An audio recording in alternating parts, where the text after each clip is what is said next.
Hi everyone. So I'm here today with Helen Darley.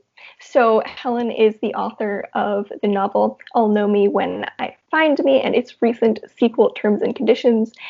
She previously worked in publishing for 20 years, so I'm really excited to have her here. And we're going to chat about her books, her writing process, her publishing process, all of that. So yeah, to get started, I don't know if you just want to quickly introduce anything about yourself or your work. I'm really glad to be here. Thank you for having me. I write sort of book club type women's fiction, and I've really enjoyed that so far. I'm also going to be exploring writing in psychological suspense. So that's in the hopper. I've been really happy working with Reedsy, and I'm really flattered and honored that you invited me to participate today. So thank you. I'm really excited to have you here. All right, so yeah, I'm really excited to chat with you a little about your book and learn more about kind of like what went into that and all the fun behind the scenes stuff. So yeah, if we want to get started, the first question that I have for you relates to your book. So Jane Desmond is a really unique, vibrant main character, and really like what stood out to me when I started reading kind of right from the first page. And I was wondering if the story started with her character, or did she kind of develop along the way? And if it didn't start with her, kind of what was the root of the idea? So the first book, she and the first book, that storyline developed sort of concurrently. So the root of the idea was that I had noticed, and a lot of my friends had noticed, by about the time we reached our mid-30s, which is the age that Jane is in the stories, that life had not really unfolded in the way we sort of expected that it would when we were younger. And that isn't necessarily good or bad. It's just that it had turned out differently. And maybe that shouldn't be a surprise, but I felt like in a really goal-oriented culture such as ours, that it did kind of unfold in ways that were kind of counter to what we had expected. For example, I had a number of friends who had chosen particular career paths because they thought it would be really fulfilling in a lot of different ways, and they sort of got to their destination and thought, this isn't what I like, this isn't what I want to do. And so when you're confronted with that, the natural question is, okay, well, what now? What are you going to do with that? And I thought that would be a really interesting question to tackle in the novel. So that's kind of where that came from. It's sort of like a second coming of age story. I mean, most coming of age stories are young adults.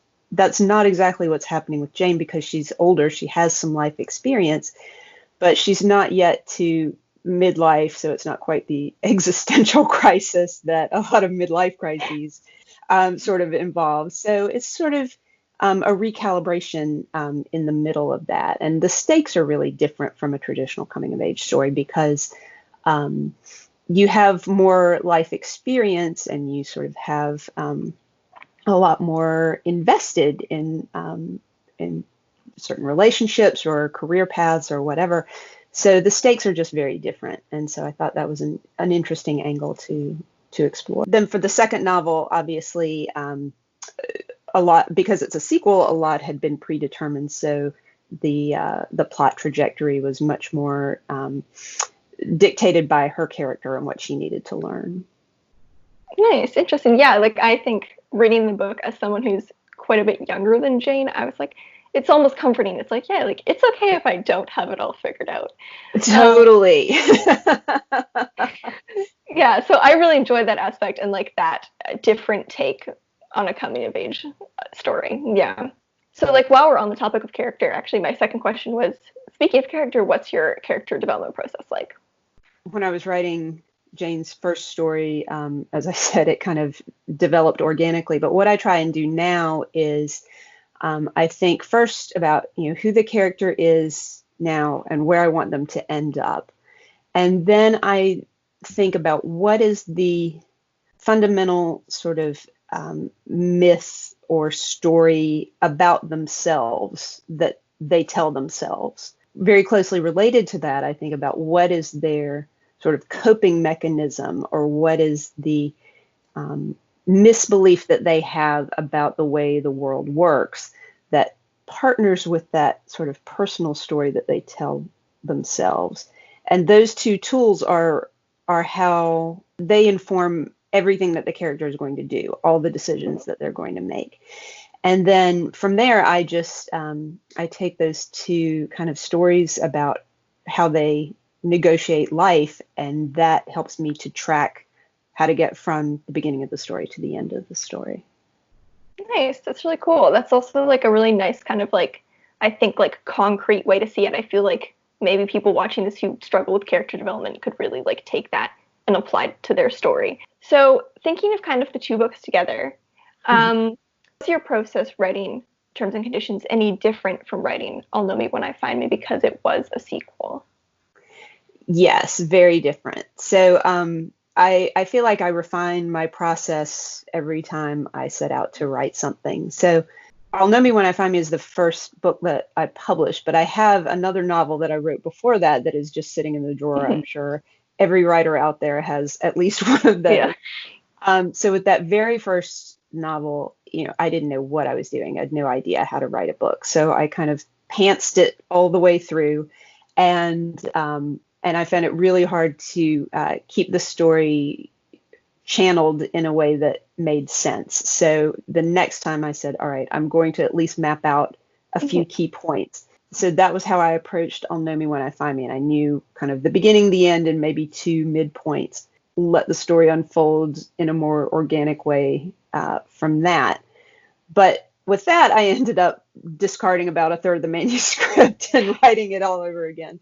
So with Terms and Conditions, I got even more concrete with the outline, and I found that to be really helpful. And so with my next project, I'm actually digging in even deeper to that process, and I'm using a technique that I actually learned about at a conference last summer that filmmakers use or screenwriters use. It's the treatment, which is basically writing a very detailed description of the action points and all of the story beats and kind of the cliffhangers or the questions that have to be answered for each chapter, and mapping it out that way. So I'm hopeful that that will streamline the process even further, and I'll work out a lot of the kinks before I start getting into the actual writing of the chapters. Yeah, in my experience, screenwriters, they really have a science to it.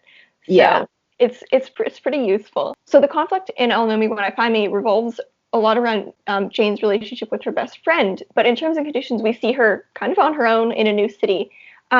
Was there anything that surprised you about her as a character, seeing her in this new context? I don't think anything surprised me about her specifically. Like, I knew that the story was going to really be about Jane learning how to be a friend to herself, which is something that at the end of the first book, she really is not. She's in a lot of guilt and a lot of negative feelings about the way that she's treated her best friend. And so she's, in Terms and Conditions, she's really setting out to kind of get her own house in order and get on the right path, and live in a way that feels like it has some integrity. And so I knew that was going to be the journey, and a lot of that was going to involve time alone with herself and time alone in her head. But what did surprise me was the challenge of making that time alone in her head feel compelling, or feel like it wasn't quite so alone. It was an interesting dynamic to try and capture, because something that's more like meditative or in a character's head can get really boring, and I wanted to try and evoke a sense of her in some ways kind of like arguing with herself or telling herself little lies or things to try and make herself feel better. And that's kind of how the social media angle plays into the story, because that's another kind of story that she's telling herself. So that was the real challenge, was trying to make it seem like more of a dialogue when a lot of it is about her being alone with herself and trying to become her own friend rather than her own enemy. I really like that idea of the story being about like her friendship with herself.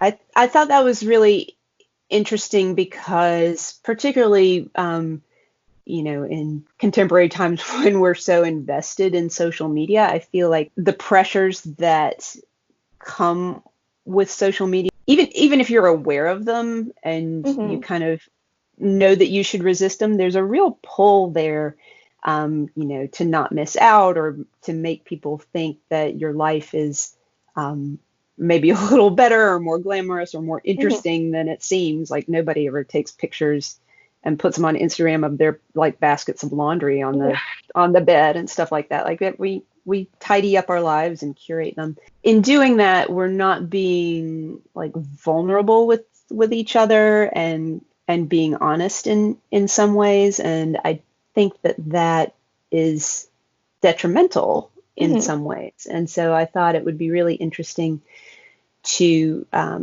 explore, her struggle and how it was helped or hindered by these other actions that she's taking to try and persuade other people that she actually hasn't lost her mind in doing what she's doing and that it's justified. I thought it was really effective in the book how like all the interactions she has over social media are so the opposite of how she's feeling, but like really highlight how she's feeling in that way. She really wanted to try and fake it till she made it. Yeah. It was like a way of kind of encouraging herself without kind of revealing too much. Sometimes that works and sometimes it doesn't. Yeah, so I thought that was a really useful device to use to explore that. Next question, I think it's like maybe slightly related to this actually. So the story, it's very grounded in like kind of realistic, relatable problems. And I was wondering if you had any advice for turning these kind of like almost day-to-day struggles into a compelling narrative. Yeah, that was a real challenge because, in the first couple of drafts, I really struggled to make that dynamic because on the one hand, she's going through things that kind of everybody has to deal with and they're really kind of boring and mundane, but in another way, they're really defining her by the different choices that she's making. What I tried to do and what I would advise other writers to do is to try and connect those events to two different things. So first I would try and connect it to the character's psychological weakness or the lesson that they have to learn over the trajectory of the story. And the other thing that I would recommend is try to ground that scene or that experience in the fundamental feeling that is a common experience to everyone who's gone through that. So with Jane, for example, one of her main objectives is just to find someplace that she can afford to live. And she has, certain ideas about what that's going to be based on her life experience and her sort of expectations of I'm a professional woman and this is what I'm supposed to be. And she sort of has to go through that hero's journey of trying and failing and learning and trying and failing and learning. But you don't want to just sort of make each episode, a rerun of the one before. I tried to ground it in, her feelings of disappointment or frustration or questions about what does this say about me? And I hope that helped it to kind of escalate her feelings of desperation or anxiety about what she's doing and her self-doubt. And all of that ties into kind of that learning to be your own friend. Yeah, that's really good advice. Thanks for that. Yeah, that's really helpful. So I was wondering how much you drew on your own experiences working in publishing while writing terms and conditions, and kind of how you find the balance between drawing from your own experience, but also staying true to the fictional aspects of the story. So in the story, Jane's professional ambitions are to get a job in literary publishing. And I have experience primarily in academic publishing. So I knew kind of the mechanics, and it was very easy. And what I try to do is to ground my practical knowledge in those details. But partly I put her ambitions in that world because it was something that I knew, and I didn't have to do as much research because I just thought, I've got, a set number of things that I have to try and accomplish, and trying to research a whole new, career field and find people to consult with about that was just beyond what I was prepared to do at that time. Now that I have a little bit more competence in actually writing novels, and I know a little bit about my process, that's, researching new areas is something that I feel more prepared to take on. But I felt like researching something totally new that I was unfamiliar with would be kind of putting the cart before the horse at this point. So it was helpful to be able to kind of write what you know, and ground that in specific details and make that realistic. But at the same time, I can see that there's sometimes a temptation to maybe bring in a character that is closely related to somebody that you actually know. And I think that's really dangerous. I think that doing that makes it easier to sort of lapse into slightly fictionalized memoir. That's really dangerous, because if you allow yourself to lapse into that, what happens is when you get a negative review, when somebody, posts negative comments about the story, then it's not about the character and it's not about the story. It becomes a criticism of you. And so that's something that you totally want to avoid. So I sort of have a personal rule that with any character or with any kind of storyline, it can't be more than 1/3, inspired by true events or true people. So, I might take a certain characteristic or a certain kind of quirk of somebody that I actually knew, and then I'll tack onto it like an observation that I made of somebody when I was standing in line for coffee, or I'll borrow little things here and there that I've seen, and then kind of fill in the rest. And that's how I try and keep it firmly on the side of fiction. I really like that idea of the 1/3 rule. I mean, it's kind of an arbitrary number, but I wanted to make my fiction firmly on the side of fiction. I didn't want it to be 50-50 and then it would be only half true, or half fiction. That felt like it was cheating. Like it's just enough to give it the authenticity, but not so much that it starts to like veer into the point that it's like kind of encroaching on your own life. So the next question is one I'm really, really interested to ask you, because you do have experience working in publishing, and it's just why did you choose to self-publish the Jane Desmond series? That was a really kind of funny story. So I originally, with that first novel that's still in the drawer, I had initially intended to pursue, a traditional publishing deal. And at the time that I was working on that, a really close friend of mine, the author Laura Durham, who writes cozy mysteries, was having kind of the complete opposite experience. So she had published 3 novels with a Big 5 house and was completely disappointed in the process. And she didn't like the way the books were edited. She didn't like the way the covers were designed. And she didn't like the way it was marketed or supported, and the publisher let the books go out of print. And she thought, I have people who have read these, and I'm still getting, positive feedback about this. I want to continue this character. So she got her rights back. She re-edited the books, got new covers that look fantastic, and launched it, and is going, she is still going quite strong. And so she and I were talking, and she said, if I had this to do all over again, I would just go self-publishing from the get-go. Laura is a really smart woman, and I respect her opinion a lot. So I listened to her, and she said, look, you've got 20 years of experience in publishing. You know how to run an imprint. There's no reason why you shouldn't do this.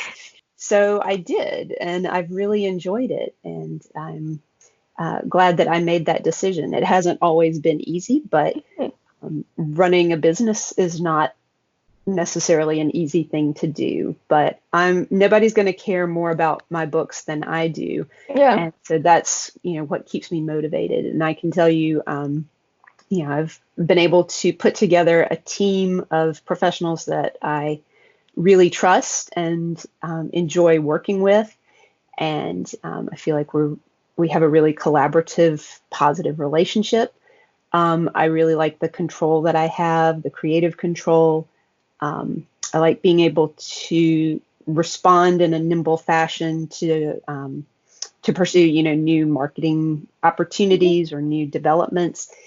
I like the profits. Yeah. The profits are coming to me and not to pay for, Manhattan real estate. And and my books are now in 72 countries, which is crazy. Wow. Like that would not be possible in traditional publishing. It just wouldn't. There's so much opportunity there that I think traditional publishing doesn't quite understand yet. And I think that the more people learn about it, the more they're going to feel compelled to give it a try. That's a great story. So yeah, speaking a little more about publishing, I was wondering how the publishing process was different for a sequel rather than for writing the first book in a series. So the publishing process itself is not very different. In fact, it's very similar to the process that I observed and engaged with every day when I was working both in editorial and production in my previous, work life. And so I know kind of what the cycle is. I know how to time things. I know when you reach this point in the manuscript's development and its editing, then you're ready to start thinking about the cover. And this is when you bring this other team member in and so forth. So that part of the cycle, I know really well, and I don't change very much. I know where the temptations are to kind of cut corners. And I know that the pain that can come from that if you do cut corners. So that's pretty much down to a science here. The only thing that I think would change in the future is if I decide to bring more marketing or publicity professionals onto my team. So that's always something that I'm kind of keeping in mind. But the publishing process itself does not change really from book to book. The marketing changes a lot. That's a process that is constantly evolving because you're self-publishing. You never take your books out of print. So you're constantly trying to sell. You're constantly learning about new developments, new tools that are available, like Reedsy Discovery, for example. Things are constantly evolving and changing and coming out. And so from a business side of things, you always have to stay abreast of what those developments are and think about ways that you can creatively leverage those tools to promote or to take advantage of, the assets that you have to offer people. Yeah. Marketing always changes. The production doesn't change at all. Nice. Yeah. That was actually my next question, was just if the marketing process is any different for a sequel. A constant learning process, and the launch process is like a science unto itself. So that's something that I'm always trying to learn and improve on. It's marketing is a little easier for a sequel than a first book because you have a mailing list and you have those the readers of your first book to kind of call upon to help you get the second one out there and to kind of spread the word. But one thing that I think all new self-publishing authors should understand is that it's much, much easier to get traction if you have a short series. Like, don't publish your first book until you have books 2 and 3 basically in the hopper ready to go. We kind of live in a binge culture, right? We sit down and we watch the entire season of Homeland in 1 week rather than waiting for like each episode to drop and that sort of thing. So whether it's television or podcasts or movies or whatever, we want to consume the whole thing in one go. If you release one book, you may capture a lot of eyeballs and a lot of interest, but only a small percentage of the people who read your book are actually going to sign up for your mailing list. Like, there are tons of authors that I love and I will read regularly, but I'm not on their mailing lists. Yeah. And so the people who sign up to your mailing list are your truest, most hardcore fans, and they're the ones who are going to help you with that launch process. So it's really helpful to give those people who are interested in your work, once they finish that first book, give them somewhere else to go. You need to have books 2 and 3 ready for them to stay engaged with you. And if they read all the way through to that third book, they're not likely at all to forget about you. They're going to stay with you and support your career over the long haul. So that's something that I didn't really appreciate as much when I released my first book. I thought, I'm going to be out there, I'm going to be, constantly marketing anyway and recruiting these people. But it's so much easier to get that momentum if you have multiple books ready to release and to feed that audience that's ready to binge on your work. So that's my top tip for self-publishing authors. To close this off, I just wanted to ask, where can readers find you and your work? And do you have any projects, upcoming projects that you'd like to share? Okay, so I am always at my website. That's itshelendarling.com, and I'm also on Facebook and Twitter and occasionally on Instagram, and my handle there is also at itshelendarling. And I'm also on Goodreads and BookBub, and you can also find me on Reedsy Discovery. And in terms of new projects, I have a novella coming out just for people on my mailing list.